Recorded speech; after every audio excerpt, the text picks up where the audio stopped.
Meanwhile, we told you a little about it just before the news. You heard another little announcement there before the weather. Our Shred Day with OMNI Community Credit Union and a number of other community partners coming up on Saturday.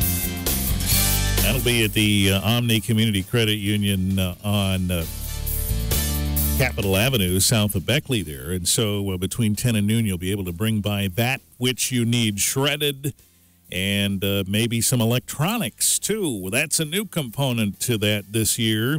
Meanwhile, at the Better Business Bureau, they are keenly aware of the importance of protecting yourself against identity theft, and that's the whole point of the Shred Day this weekend. Phill Catlett's back with us from the Western Michigan Better Business Bureau this morning to talk about that and some other things, too. Hi, Phil.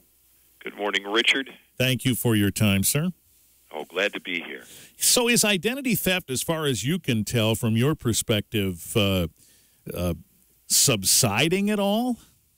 Not at all. In fact, it may be getting worse as a result of the Internet.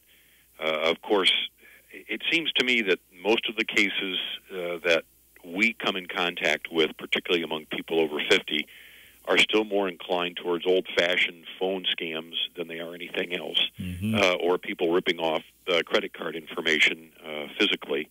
But I think there's sort of a split there. Among younger people, it's more electronic. Among older people, it's still more physical.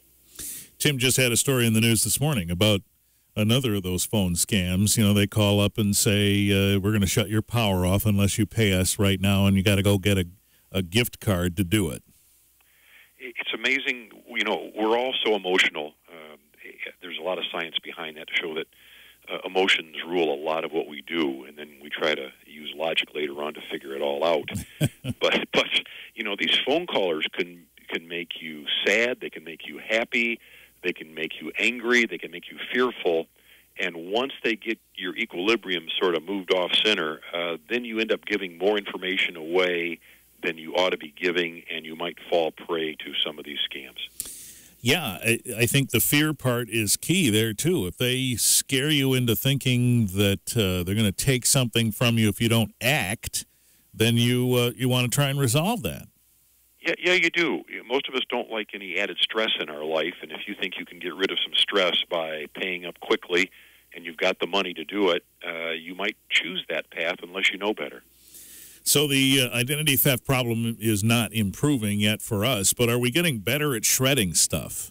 I think we are, and thankfully, you know, such as this OMNI Credit Union event that you're involved with, that's a wonderful way to eliminate one possible identity theft method, you know. And so go through your file cabinets this week, find old financial information, utility information, investments, anything like that, where you don't want health care, things you don't want shared with anyone else. And if you don't know that kind of thing, go to the BBB website and find out what you ought to shred, because there's just any number of ways that people who are attempting to rip off your identity, if they gather enough information about you, it makes them more credible when they're trying to rip you off.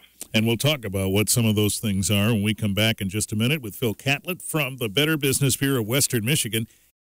We're here with Phill Catlett at the Better Business Bureau of Western Michigan. We're talking about identity theft. Shred Day, Saturday, 10 to noon, OMNI Community Credit Union on Capitol, south of Beckley. So when we talk about the things most commonly that we need to shred, what are we talking about, Phil? Maybe I'll start, Richard, with things that you should not shred, if that's okay. Yeah, that's good. Things that we need to keep forever. So, you know, things that major life events, birth, marriage, divorce, death, keep those under lock and key. Things like birth certificates or adoption papers, Social Security cards, citizenship papers, passports, marriage or divorce decrees, death certificates, family members, those kinds of things. Auto titles, keep them safely stored. And then tax records. You know, they say that legally you're probably supposed to hold on to those for 7 years at least, but I recommend, and I think BBB recommends, just hold on to those things. You just never know when you might need them. Okay. Now, other things that you can shred after a while, how about credit card bills, utility bills, sales receipts, unless they're warranties, that kind of thing. After a year, we can safely shred bank statements, pay stubs, medical bills, unless you've got a unresolved insurance dispute.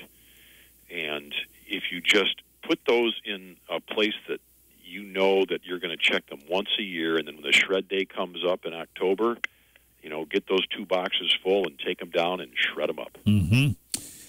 With the modern computing conveniences we have these days, it could make some sense to be scanning some of these things and saving them on your hard drive, and then later, when you get rid of that computer, the hard drive gets destroyed. I think that makes great sense. And there are safe, bonded, government-approved places that you can have your hard drives destroyed. And so you don't have to worry about that either, as long as you're thoughtful in your process. Yeah, it saves you having to shred all that stuff in one big swoop. If you just, scan that stuff and then shred it right then, it's a little less paperwork to deal with all at once.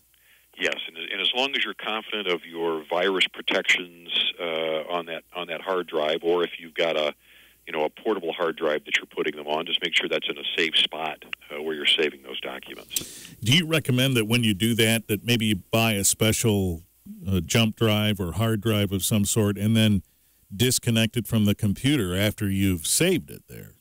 Yeah, I think that's a really smart idea. Then you just need to make sure that it's secure and safe from theft or from flood or fire. Mm-hmm. Otherwise, if you've shredded all your documents and then something happens to that hard drive where you stored it, then you might have a problem. Yeah, good point.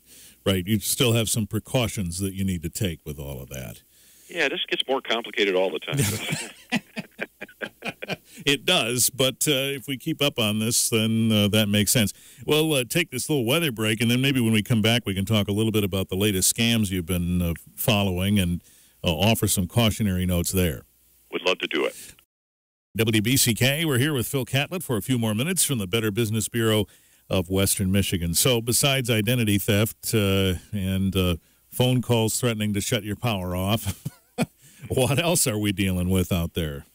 There's a scam out there in the last few weeks that we're getting calls about targeting seniors, preying on fears they could lose their Social Security benefits. Oh, boy. They're scared into donating to a fake cause and providing personal information. So there's a couple of bad things going on. So they're getting a letter in the mail, and it looks like it's from a nonprofit advocacy group claiming that Congress is going to abolish Social Security. Oh, my. Yep, and people are afraid, and they're allegedly mailing referendum ballots to every senior citizen, allowing them to vote to keep the government program. And to keep up its work, this group needs your donation. Uh-huh. Wow. Yeah. Now we're back to that fear thing again, because I presume with the way things are printed these days, it looks legit when you look at it.